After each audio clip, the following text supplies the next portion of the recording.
Headline করছেন গেরুয়া তাণ্ডব, তারাও খুঁজে পাননি।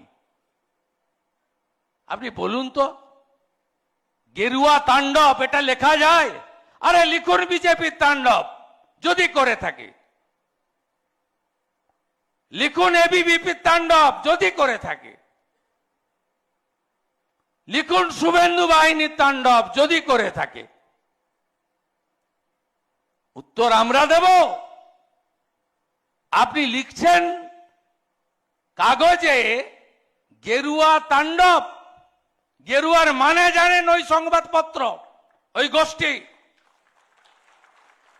আরে ওটা স্বামী বিবেকানন্দের গায়ে ছিল, ওটা প্রভু শ্রী চৈতন্য দেবের গায়ে ছিল, ওটা স্বামী প্রণবানন্দের গায়ে ছিল।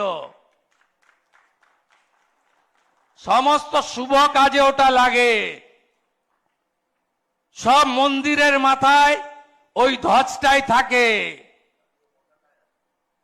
ওটাই আমাদের শৌর্য, ওটাই আমাদের গর্ব, ওটা ত্যাগ, কৃচ্ছ সাধন, সংযম ব্রতের প্রতীক। ওটা কোনো দলের প্রতীক নয়। আপনারা লিখে দিলেন, উত্তর পেয়ে যাবেন, আপনারা কিচ্ছু করতে পারবেন না।